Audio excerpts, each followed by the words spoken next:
हम सब जानते हैं कि आइंस्टाइन ने क्वांटम थ्योरी दी है, लेकिन क्वांटम थ्योरी देने से पहले आइंस्टाइन ने कई सारे एक्सपेरिमेंट्स किए और एक्सपेरिमेंट्स का जो रिजल्ट है उसको ग्राफ्स के फॉर्म में प्लॉट किया।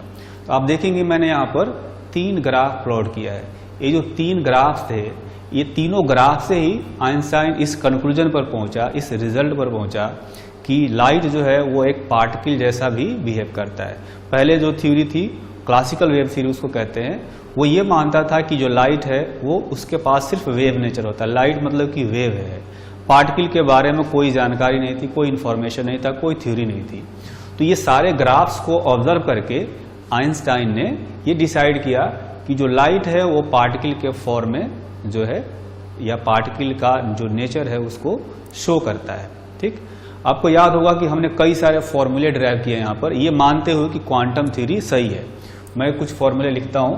जैसे हमने इंटेंसिटी का एक फॉर्मूला बताया क्वांटम थ्योरी में, Nhν ये बताया। साथ में बताया कि जो फोटो करंट है इसका वैल्यू होता है An × E, और फोटो इलेक्ट्रिक इफेक्ट में एक और फॉर्मूला हमने ड्राइव किया, K maximum is equal to E - phi, या इसको लिख सकते हैं EVS hν - phi, यानी जो VS होगा hν divided by E - phi/E। ठीक है, तो ये कई सारे फॉर्मूले हो गए। ये फॉर्मूले अभी हमने जो है पढ़े हैं, ये मानते हो कि क्वांटम थ्योरी सही है। अब आप देख सकते हैं कि ये जो तीनों ग्राफ बनाए गए हैं, ये तीनों ग्राफ का एक्सप्लेनेशन ये 3 फॉर्मूले से ही हो सकता है। अगर वेव नेचर की हम बात करें तो वेव नेचर से जब हम इस ग्राफ को एक्सप्लेन करने जाएंगे तो कहीं ना कहीं कुछ ना कुछ हमेशा गड़बड़ होगा, है ना। जबकि इस फॉर्मूले से हम एक्सप्लेन करेंगे तो सारे ग्राफ को सही तरीके से एक्सप्लेन कर सकते हैं, क्योंकि इसी ग्राफ से ही ये कंक्लूजन निकाला गया और ये जो रिजल्ट हैं वो आए हुए हैं। ठीक, तो सबसे पहला ग्राफ देखते हैं। आप देखेंगे कि यहाँ पर y एक्सिस पर फोटो करंट रखा गया है और x एक्सिस पर पोटेंशियल डिफरेंस रखा गया है। ठीक, और 2 डिफरेंट फ्रीक्वेंसी को लेकर के ये ग्राफ प्लॉट किया गया है। एक फ्रीक्वेंसी है ν1 और दूसरा फ्रीक्वेंसी है ν2। ν2 जो है वो ν1 से बड़ा है। तो देखा क्या गया कि जो सैचुरेशन करंट है, जो मैक्सिमम करंट है वो इक्वल है ना। सैचुरेशन करंट है वो इक्वल है, लेकिन स्टॉपिंग पोटेंशियल डिफरेंस है। स्टॉपिंग पोटेंशियल डिफरेंट हो गया। ये क्यों आया, ये इस फॉर्मूले से पता चलता है। अगर एक मेटल प्लेट पर जो है फोटॉन्स को इंसिडेंट कराएंगे तो हम लोग देख सकते हैं कि फाई तो फिक्स्ड रहेगा। अगर फ्रीक्वेंसी बढ़ाएंगे तो स्टॉपिंग पोटेंशियल बढ़ेगा, है ना। तो फ्रीक्वेंसी बड़ा कर दिया ν2, तो ये जो स्टॉपिंग पोटेंशियल है ये बड़ा हो गया। पोटेंशियल डिफरेंस एक्चुअली में निगेटिव में है, लेकिन मैग्नीट्यूड वाइज देखें तो इससे ये बड़ा हो गया। लेकिन सैचुरेशन करंट उतना ही रह गया। सैचुरेशन करंट क्यों उतना ही रह गया, क्योंकि हमने यहाँ पर फ्रीक्वेंसी तो बढ़ा दिया, लेकिन ये An की वैल्यू हमने नहीं बढ़ाया, An को उतना ही रखा, यानी नंबर ऑफ फोटॉन्स जो थे वो उतने ही रह गए। 1 सेकेंड में 10 फोटोन अगर पहले आ रहे थे तो 1 सेकेंड में 10 फोटोन अभी भी आ रहे हैं, बस उनकी फ्रीक्वेंसी बढ़ गई है। तो देखेंगे एक्चुअली में इंसिडेंट एनर्जी तो बढ़ गई, है ना। अगर फ्रीक्वेंसी बढ़ा दिया तो इंटेंसिटी बढ़ जाएगी, है ना। उसके बावजूद भी इंटेंसिटी बढ़ गई, उसके बावजूद भी सैचुरेशन करंट नहीं बढ़ा। क्यों नहीं बढ़ा, क्योंकि हमने N जो है इसको चेंज नहीं किया। अब ये जो N फैक्टर है ये नंबर है, एक इंटीजर वैल्यू है। तो इंटीजर वैल्यू का मतलब तो यही हुआ कि एक्चुअली में जो कुछ ना कुछ पैकेट के फॉर्म होना चाहिए, कुछ ना कुछ क्वांटम जैसा कुछ होना चाहिए, यानी पार्टिकल के फॉर्म में होना चाहिए लाइट, है ना। अगर एनर्जी के हिसाब से देखें तो चूंकि फ्रीक्वेंसी बढ़ गया तो एनर्जी बढ़ गई। एनर्जी बढ़ गई तो उसके हिसाब से सोचा जाए, अगर जो वेव थ्योरी थी उसके हिसाब से सोचा जाए तो फ्रीक्वेंसी बढ़ने से इंटेंसिटी बढ़ जाता है। इंटेंसिटी बढ़ने से अब ज्यादा एनर्जी आएगी, ज्यादा एनर्जी आएगी तो ज्यादा फोटो इलेक्ट्रॉन्स निकलने चाहिए थे, है ना। ज्यादा फोटो इलेक्ट्रॉन्स निकलने से सैचुरेशन करंट बढ़ जाना चाहिए था। तो वेव थ्योरी देखेंगे, वेव थ्योरी को ये जो ग्राफ है वो फेल कर रहा है, जबकि क्वांटम थ्योरी से सही प्रूव हो रहा है कि हमने फ्रीक्वेंसी तो चेंज किया यहाँ पर, लेकिन N को चेंज नहीं किया। N नहीं चेंज किया इसलिए सैचुरेशन करंट उतना ही रह गया। अब आते हैं दूसरे वाले ग्राफ में। दूसरे वाले ग्राफ में देखेंगे कि इसमें फ्रीक्वेंसी सेम रखा है, ग्राफ वैसा ही है, इसमें फोटो करंट रखा है, यहां पर फिर से पोटेंशियल डिफरेंस रखा है, लेकिन इस केस में फ्रीक्वेंसी सेम रखा है। फ्रीक्वेंसी सेम रखा है तो स्टॉपिंग पोटेंशियल भी फिक्स्ड है, लेकिन हमने इंटेंसिटी चेंज करा है। तो फ्रीक्वेंसी सेम रखते हुए अगर इंटेंसिटी चेंज किया, इसका मतलब हमने एन को चेंज किया होगा, है ना। फ्रीक्वेंसी सेम रखा है तो एन बढ़ाने से आई बढ़ जाएगा, इंटेंसिटी बढ़ जाएगा। यानी यहां पर दो इंटेंसिटी दिया गया, देखेंगे ये इंटेंसिटी है I1 और यहां पर इंटेंसिटी I2 जो है I1 से बड़ा है। यहां इंटेंसिटी बढ़ने का मतलब है कि हमने एन बढ़ा दिया होगा, क्योंकि फ्रीक्वेंसी तो हमने बदला नहीं है, फ्रीक्वेंसी फिक्स्ड है। तो चूंकि एन बढ़ गया यहां पर, इसलिए जो है ये एन बढ़ गया तो ये करंट बढ़ गया। तो इसलिए कह सकते हैं कि यहां पर ये जो है क्वांटम थ्योरी से ये ग्राफ सही तरीके से एक्सप्लेन हो पा रहा है ना। ये क्वांटम थ्योरी से इसको एक्सप्लेन कर पा रहे हैं। लेकिन अगर दूसरे तरीके से सोचा जाए, अगर वेव थ्योरी के हिसाब से सोचा जाए, तो चूंकि हमने यहां पर अगर एन बढ़ा दिया है तो एन बढ़ाने से भी तो इंटेंसिटी बढ़ता है, इंटेंसिटी बढ़ने के बाद एनर्जी बढ़ता है, एनर्जी बढ़ता है तो वैसे सोचा जाए तो जो इलेक्ट्रॉन्स निकलेंगे उनके पास ज्यादा एनर्जी होनी चाहिए थी, ज्यादा एनर्जी होनी चाहिए थी तो स्टॉपिंग पोटेंशियल बढ़ना चाहिए था, है ना। लेकिन वैसा नहीं हो रहा है, स्टॉपिंग पोटेंशियल तो उतना ही है, ठीक। तो उस हिसाब से वेव थ्योरी जो थी वो यहां भी फेल हो रही है, लेकिन क्वांटम थ्योरी यहां भी पास हो जा रहा है। कैसे, आप देख सकते हैं कि चूंकि स्टॉपिंग पोटेंशियल डिपेंड करता है फ्रीक्वेंसी पर। यहां से अगर हम फ्रीक्वेंसी चेंज नहीं करेंगे, बाकी सब कुछ फिक्स्ड है, तो स्टॉपिंग पोटेंशियल नहीं चेंज होगा, तो स्टॉपिंग पोटेंशियल नहीं चेंज हुआ, है ना। लेकिन हमने इसमें एन को चेंज किया, एन को बढ़ाया तो इंटेंसिटी बढ़ गई, इंटेंसिटी बढ़ गई यानी एन बढ़ गया, तो एन बढ़ने से करंट बढ़ गया, तो सैचुरेशन करंट बढ़ गया, ठीक। जो तीसरा ग्राफ है, ये ग्राफ है फोटो करंट वर्सेस इंटेंसिटी, है ना। यहां पर कहा गया कि फ्रीक्वेंसी को और पोटेंशियल डिफरेंस को दोनों को फिक्स्ड रखा गया है, मतलब न्यू फिक्स्ड है। तो मैं ये कह सकता हूं कि जैसे आई है, कहा गया कि आई प्रोपोर्शनल टू इंटेंसिटी यहां पर दिया गया है, जैसे ग्राफ स्ट्रेट लाइन आ रहा है, तो आई जो होता है ये होता है एन एच न्यू। तो इसका मतलब ये हुआ कि चूंकि यहां तो फ्रीक्वेंसी फिक्स्ड रखा गया है, यानी इंटेंसिटी बढ़ाने का मतलब है कि एन बढ़ाएंगे तो ये आई बढ़ेगा। तो इसी से तो ये वाला फॉर्मूला आया कि एन बढ़ाएंगे तो आई बढ़ेगा, यानी आई एक्चुअली में डायरेक्टली प्रोपोर्शनल हो गया एन के, और इंटेंसिटी भी डायरेक्टली प्रोपोर्शनल हो गया एन के। इसलिए कह सकते हैं कि आई डायरेक्टली प्रोपोर्शनल होता है एन के। तो जो क्वांटम थ्योरी है उसके हिसाब से ये सही एक्सप्लेन हो पा रहा है ना। और तो ये कहा जा सकता है कि जो तीन ग्राफ हैं, ये ग्राफ का काफी इंपॉर्टेंट रोल है क्वांटम थ्योरी के डेवलपमेंट में। जैसा कि मैंने बताया इस ग्राफ में कि ये जो ग्राफ है, ये ग्राफ सिर्फ क्वांटम थ्योरी से एक्सप्लेन हो पाते हैं, वेव थ्योरी से जो है एक्सप्लेनेशन नहीं हो पाता है इनका। मतलब कि जो वेव थ्योरी है वो यहां पर फेल हो रही थी। तो अभी हम लोग वही देखेंगे, failures of classical wave theory, जो पुरानी वाली थ्योरी थी जिसमें लाइट को हम लोग वेव माना जा करते थे, उसको पार्टिकल जैसा मानते ही नहीं थे कुछ। तो वो थ्योरी जो है वो कहां पर फेल हो जाती थी, जिसके कारण से क्वांटम थ्योरी का डेवलपमेंट हुआ, वो हमें अभी देखना है ना। तो पहला जो फेल्योर था वो ये था इंटेंसिटी प्रॉब्लम, है ना। जो क्लासिकल वेव थ्योरी वो ये कहती है कि अगर इंटेंसिटी बढ़ाएंगे, तो चूंकि इंटेंसिटी बढ़ाने से लाइट की एनर्जी बढ़ जाती है, तो जो इलेक्ट्रॉन्स हैं, जो इलेक्ट्रॉन्स बाहर निकलेंगे वो भी ज्यादा एनर्जी के साथ बाहर निकलने चाहिए। तो क्लासिकल वेव थ्योरी ये कहता है कि अगर इंटेंसिटी बढ़ाएंगे तो जो मोस्ट एनर्जेटिक इलेक्ट्रॉन है उसकी काइनेटिक एनर्जी बढ़ जाएगी, जबकि एक्सपेरिमेंट कहता है कि ऐसा कुछ नहीं होता है। अगर फ्रीक्वेंसी को फिक्स्ड रखा जाए तो मैक्सिमम काइनेटिक एनर्जी नहीं बढ़ती है। आप देखेंगे ये जो एक्सपेरिमेंट है ये वाला, इसमें हमने इंटेंसिटी बढ़ा दिया है। इंटेंसिटी बढ़ाने का मतलब हमने यहां पर एन बढ़ाया है, फ्रीक्वेंसी नहीं बढ़ाया, फ्रीक्वेंसी सेम रखा है। आई इज इक्वल टू होता है एन एच न्यू, तो फ्रीक्वेंसी को सेम रखा है, एन को बढ़ाया, तो एन के बढ़ाने से इंटेंसिटी तो बढ़ गई, लेकिन मैक्सिमम काइनेटिक एनर्जी नहीं बढ़ी। अगर बढ़ी होती तो स्टॉपिंग पोटेंशियल चेंज होना चाहिए था, लेकिन स्टॉपिंग पोटेंशियल तो एक ही आ रहा है, यानी स्टॉपिंग पोटेंशियल नहीं चेंज हुआ, मतलब मैक्सिमम काइनेटिक एनर्जी भी नहीं चेंज हुआ होगा, जबकि हमने फ्रीक्वेंसी को फिक्स रखा और एन को बढ़ा भी दिया, यानी इंटेंसिटी को बढ़ा भी दिया।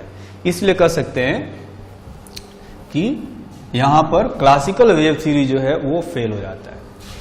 तो ये जो प्रॉब्लम है वो ये कहता है, according to classical wave theory, classical wave theory, if intensity of incident light is increased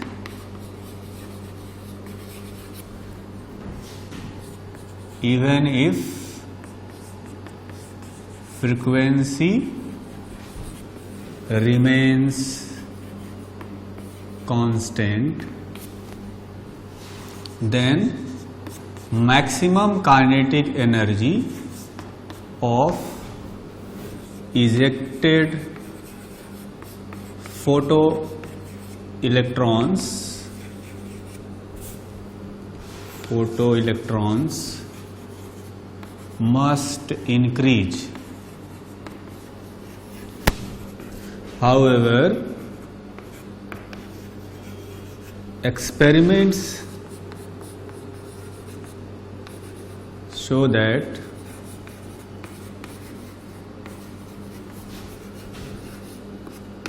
maximum kinetic energy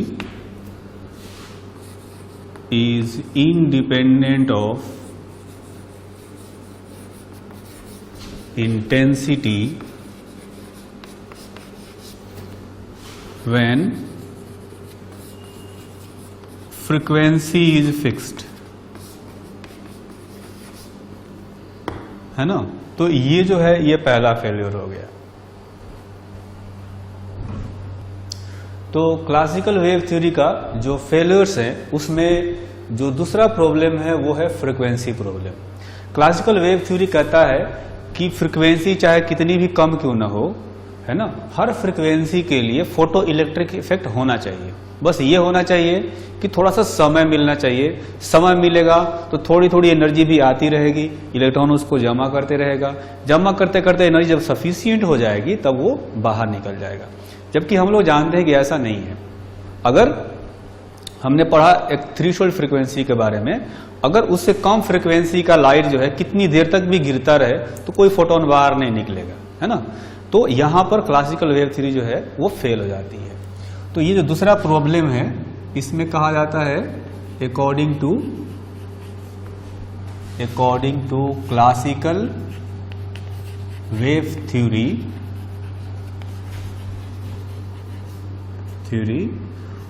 photoelectric effect should take place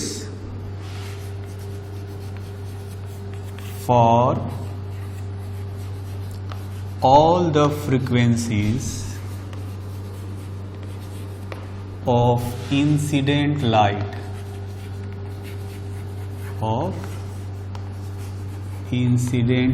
provided it should supply sufficient amount of energy to electrons inside metal, है ना। कहने का मतलब यही हो गया कि अगर फ्रीक्वेंसी लो भी हुई तो भी कोई दिक्कत नहीं है, थोड़ा समय लगेगा, धीरे धीरे वो एनर्जी जमा होती रहनी चाहिए।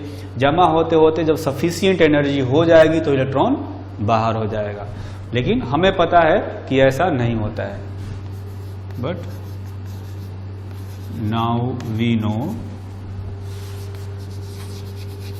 That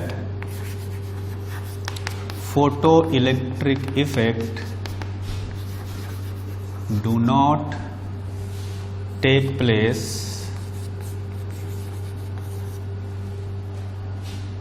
take place for the frequencies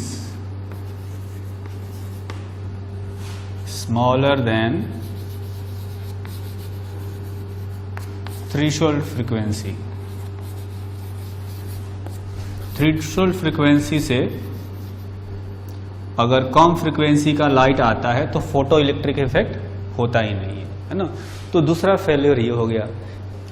ये जो तीसरा फेल्योर है ये दूसरे वाले से रिलेटेड है। दूसरे वाला फेल्योर में क्या बताया गया कि क्लासिकल वेव थ्योरी के हिसाब से अगर फ्रीक्वेंसी लो भी हो तो भी कोई दिक्कत नहीं है, बस थोड़ा सा समय चाहिए।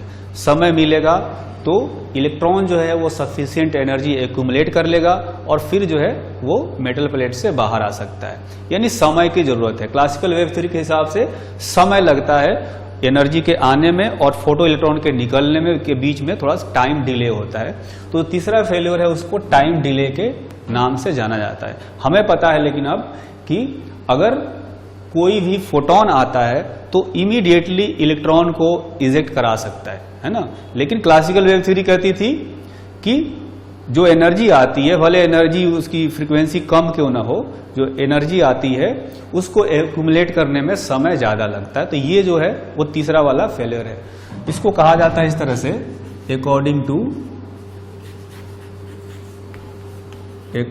To classical wave theory, electrons inside metal take some time to accumulate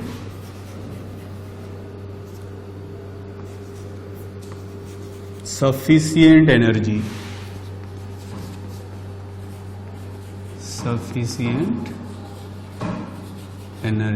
but that is not the truth. Now we know that when a photon of, क्योंकि अब हम लोग बात कर रहे हैं क्वांटम थ्योरी की, तो उसमें फोटोन की बात करेंगे। A photon of sufficient energy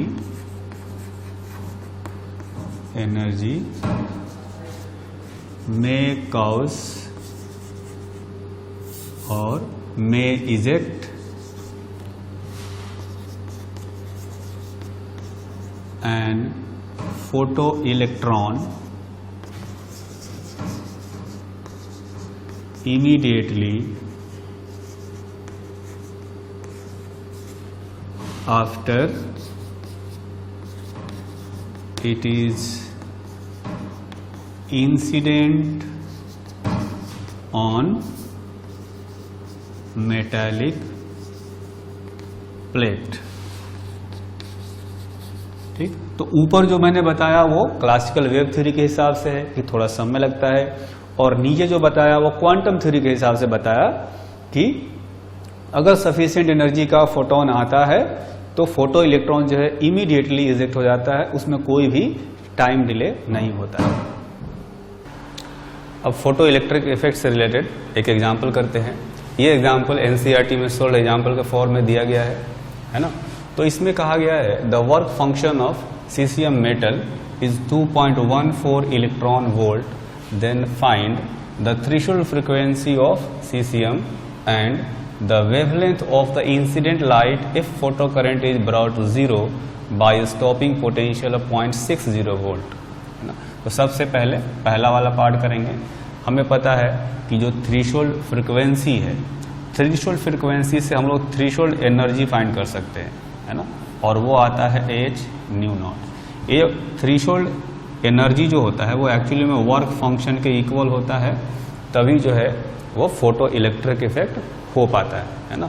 तो यहाँ से जो फ्रीक्वेंसी है उसको हम लोग लिख सकते हैं work function divided by h, है ना। फ्रीक्वेंसी निकालना है हमें, तो वर्क फंक्शन यहाँ पर दिया गया है 2.14 इलेक्ट्रॉन वोल्ट। इसको मैं जूल में करूँगा तो 1.6 इंटू 10⁻⁻19 जो इलेक्ट्रॉन पर चार्ज होता है उससे मल्टीप्लाई करेंगे तो ये जूल में आ जाएगा, और एच का वैल्यू होता है 6.63 इंटू 10⁻34 है ना, ये जूल पर सेकेंड में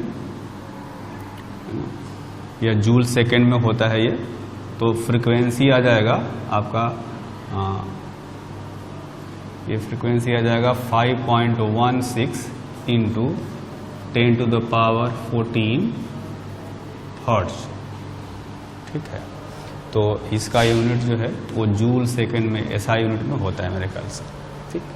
तो ये तो हो गया क्वेश्चन का फर्स्ट पार्ट। इसके बाद जो सेकेंड पार्ट है इसमें कहा गया है the wavelength of the incident light if photo current is brought to zero by stopping potential 0.60 volt. हमें पता है कि जो स्टॉपिंग पोटेंशियल है वो क्या करता है, मोस्ट एनर्जेटिक इलेक्ट्रॉन को जो है वो रोक देता है, उसकी काइनेटिक एनर्जी को जीरो कर देता है। तो इस केस में हम लोग क्या लिखते हैं, E into stopping potential is equal to energy of incident photon minus work function, है ना। तो E और ये Vs जो है 0.6 वोल्ट दिया गया है, 0.6 volt is equal to E को मैं लिख सकता हूँ hc/λ माइनस जो वर्क फंक्शन है ये दिया गया 2.14 इलेक्ट्रॉन वोल्ट। इसको लिखा जा सकता है 0.6 इलेक्ट्रॉन वोल्ट, इलेक्ट्रॉनिक चार्ज से मल्टीप्लाई कर दिया है ना, और इसको मैं इधर ले आता हूँ तो हो जाएगा plus 2.14 electron volt is equal to hc/λ। ये दोनों जब आप ऐड करेंगे तो ये आएगा 2.74 electron volt is equal to hc/λ। तो यहाँ से लैम्डा का वैल्यू हम लोगों को फाइंड करना होगा, तो क्या करेंगे, hc divided by 2.74 electron volt, 2.74 electron volt. hc जो है इसको मैं लिख सकता हूँ 12,400 electron volt angstrom divided by ये हो जाएगा 2.74 इलेक्ट्रॉन वोल्ट। तो देखेंगे यहाँ से क्या होगा, इलेक्ट्रॉन वोल्ट और इलेक्ट्रॉन वोल्ट कैंसिल हो जाएगा। मैंने कहा कि ये वैल्यू आपको हमेशा याद रखना चाहिए, hc वाला, ये बार बार यूज में आता है, तो यहाँ भी यूज में आया। पहले हमें जो है एनर्जी निकालनी थी तो उसमें भी काम में आ रहा था, वेवलेंथ निकालना तो यहाँ भी काम आया। ये जो वैल्यू आएगा ये आएगा 4540 एंगस्ट्रॉम, है ना, यहाँ से वेवलेंथ आ गया ये। और ये वेवलेंथ किसका है, ये वेवलेंथ है एक्चुअली में इंसिडेंट फोटोन का कह सकते हैं या इंसिडेंट रेडिएशन का। अभी हम लोग एक एक्सपेरिमेंट के बारे में पढ़ने वाले हैं। इस एक्सपेरिमेंट को कहा जाता है डेविसन-जर्मर एक्सपेरिमेंट। इस एक्सपेरिमेंट से पहली बार ये प्रूफ हुआ कि जो मैटर वेव्स की जो थ्योरी है वो बिल्कुल सही है। इस एक्सपेरिमेंट में क्या किया गया आप देख सकते हैं, एक्सपेरिमेंट का जो अरेंजमेंट है यहाँ पर दिखाया गया है। इसमें जो मेन जो कंपोनेंट्स है मैं उनको बताता हूँ। देखेंगे यहाँ पर एक इलेक्ट्रॉन गन है ना, इलेक्ट्रॉन गन से इलेक्ट्रॉन से यहाँ से निकलते हैं, इधर जा करके उनको एक्सेलरेट किया जाता है। कुछ एक्सेलरेटिंग वोल्टेज होता है जिससे उनकी वेलोसिटी बढ़ाई जाती है, कुछ पर्टिकुलर वेलोसिटी तक उसकी वेलोसिटी को बढ़ा सकते हैं, है ना। तो वेलोसिटी दे करके इलेक्ट्रॉन बीम को यहाँ पर एक निकेल का क्रिस्टल है, निकेल क्रिस्टल पर इंसिडेंट कराया गया और वहां से देखा गया कि इलेक्ट्रॉन बीम है वो रिफ्लेक्ट होता है। रिफ्लेक्ट होता है तो इधर एक मूवेबल कलेक्टर है, ये आगे पीछे घूम सकता है ना।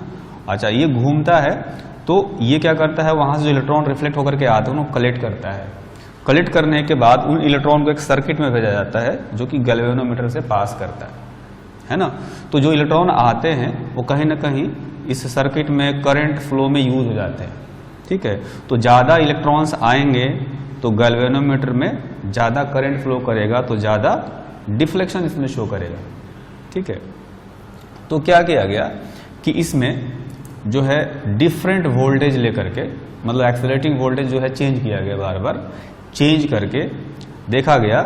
तो और इसको भी देख सकते हैं कि इसको मूव कराया जाता है, मूव कराया गया तो ये देखा गया कि 54 वोल्ट जब एक्सेलरेटिंग वोल्टेज था है ना, और ये है इंसिडेंट बीम, ये इंसिडेंट बीम है, और ये है स्कैटर्ड बीम या रिफ्लेक्टेड बीम। इनके बीच का एंगल थीटा है। ये चेंज होता है क्योंकि हम लोग इसको भी तो चेंज कर रहे हैं, इसको घुमा रहे हैं। तो ये देखा गया कि जो एक्सेलरेटिंग वोल्टेज है 54 वोल्ट था और थीटा का वैल्यू 50 डिग्री था, तो इस गैल्वेनोमीटर में मैक्सिमम डिफ्लेक्शन आ रहा था। मैक्सिमम डिफ्लेक्शन क्यों आ रहा था? क्योंकि करंट मैक्सिमम था। करंट मैक्सिमम क्यों था? क्योंकि इलेक्ट्रॉन बहुत ज्यादा आए होंगे, यानी कि इलेक्ट्रॉन्स की जो इंटेंसिटी है, ये कहें कि बीम है, उसकी इंटेंसिटी बहुत ज्यादा है ना। तो एक्चुअली में इस क्रिस्टल के अंदर क्या होता है उसको समझाने के लिए मैंने यहाँ पर एक डायग्राम बनाया है। जैसे निकेल क्रिस्टल है तो उसके अंदर एटम्स का डिफरेंट लेयर होता है ना। ये लेयर है, एक ये लेयर है, एक ये लेयर है। हर लेयर के बीच में कुछ स्पेसिंग होता है, फिक्स्ड स्पेसिंग होता है, स्पेस होता है, उसको हम लोग कहते हैं डी। ठीक, तो देख सकते हैं कि ये इंसिडेंट बीम है और ये स्कैटर्ड बीम है, या कह सकते हैं रिफ्लेक्टेड बीम है। ठीक है, तो ये आया इधर से बीम और ये रिफ्लेक्ट हो गया यहाँ से एटम से टकरा करके, फिर ये आया यहाँ से टकरा करके रिफ्लेक्ट हो गया। ठीक है, तो इंसिडेंट और रिफ्लेक्टेड के बीच का एंगल थीटा यहाँ पर है। यहाँ भी हमने थीटा ही लिया था, इंसिडेंट और रिफ्लेक्टेड के बीच का एंगल थीटा लिया था। तो सिमेट्री से मैंने क्या किया, इसको दो पार्ट में डिवाइड किया, θ/2 θ/2, है ना। तो ये वाला एंगल देखेंगे यहाँ पर, ये भी θ/2 और ये भी θ/2 आ जाएगा। ठीक है, मैंने क्या किया कि यहाँ पर, यहाँ से एक परपेंडिकुलर डाला इन दोनों जो लाइट आ रहे हैं, या दोनों बीम कह सकते हैं। ये इलेक्ट्रॉन बीम है, लाइट बीम नहीं है। ये इलेक्ट्रॉन बीम है, एक ये बीम है ना, ऐसे आ रहे हैं इलेक्ट्रॉन्स। तो ये परपेंडिकुलर डाला, फिर यहाँ भी परपेंडिकुलर डाला। तो आप देखेंगे कि यहाँ से जो बीम आ रहा है वो इस रास्ते से जा रहा है, जो यहाँ से आ रहा है वो इस रास्ते से जा रहा है। तो दोनों के बीच में पाथ डिफरेंस कितना है? पाथ डिफरेंस कितना आएगा? ये वाला जो बीम है वो इतना एक्स्ट्रा चल रहा है, ये वाला और ये वाला डिस्टेंस एक्स्ट्रा चल रहा है। बाकी यहाँ तक तो इक्वल डिस्टेंस आए हैं और यहाँ से भी इक्वल गए हैं, ये डिस्टेंस एक्स्ट्रा है। ठीक, तो ये स्पेसिंग जैसे d बताया गया तो ये भी d होगा, ये d होगा तो ये d cos θ/2 आएगा, है ना। उसी तरह से ये भी d cos θ/2 आएगा। तो इसके और इसके बीच में जो पाथ डिफरेंस आएगा वो आएगा 2d cos θ/2 = n लैम्डा। अगर ये आगे जा करके कहीं पर वो इंटरफेयर करते हैं, यानी दोनों एक दूसरे से मिलते हैं, ठीक है, तो वहां पर इंटेंसिटी जो है वो ज्यादा भी हो सकती है, कम भी हो सकती है। मतलब इनका जो इंटरफेरेंस है वो कंस्ट्रक्टिव भी हो सकता है, डिस्ट्रक्टिव भी हो सकता है। तो कंस्ट्रक्टिव होने के लिए ये जो पाथ डिफरेंस है वो n लैम्डा के इक्वल होना चाहिए। ठीक है, एक तो ये कंडीशन है कंस्ट्रक्टिव होने के लिए। और यहां पर हमने क्या देखा कि इस वोल्टेज पर और इस एंगल ऑफ स्कैटरिंग के लिए जो है यहां पर इंटेंसिटी मैक्सिमम है। मैक्सिमम होने का मतलब ये कह सकते हैं कि डिफ्रैक्शन हुआ है या जो इंटरफेरेंस हुआ है वो कंस्ट्रक्टिव हुआ है यहाँ पर, है ना। तो कंस्ट्रक्टिव हुआ है तो इस 54 वोल्ट एक्सेलरेटिंग वोल्टेज के करस्पॉन्डिंग हम लोग इलेक्ट्रॉन्स का स्पीड फाइंड कर सकते हैं।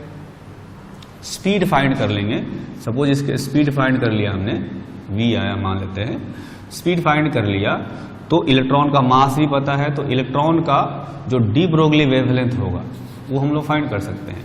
डी ब्रोगली वेवलेंथ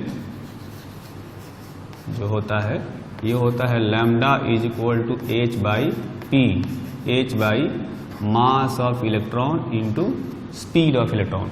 इस वोल्टेज से एक्सेलरेट करने पर, है ना, उसका जो स्पीड आएगा कैसे निकाल सकते हैं? ये होता है चार्ज इंटू पोटेंशियल डिफरेंस, है ना। ये हो जाएगा इसकी वर्क डन कर सकते हैं, और वर्क डन जो होता है वो चेंज इन काइनेटिक एनर्जी के इक्वल होता है 12 mv²। तो यहां से v का वैल्यू निकाल सकते हैं SI यूनिट में। इलेक्ट्रॉन का मास पता है हमें और यहाँ पर स्पीड जो है हमने पता कर ही लिया है। जब इनकी वैल्यू यहाँ पर सब्स्टिट्यूट करते हैं तो देखते हैं कि जो लैम्डा है यानी जो वेवलेंथ है इसका वैल्यू आता है 0.165 नैनोमीटर। ठीक है, ये वेवलेंथ आया है किस कॉन्सेप्ट से? ये मान करके कि जो इलेक्ट्रॉन है, जो इलेक्ट्रॉन बीम है वो एक वेव जैसा बिहेव करता है। डी ब्रोगली वेवलेंथ हमने ऐसे फाइंड किया। ठीक, अब आते हैं दूसरे केस में। यहां पर हमने ये माना है कि जो दो बीम आ रहे हैं इनके बीच में इंटरफेरेंस हो रहा है, डिफ्रैक्शन हो रहा है।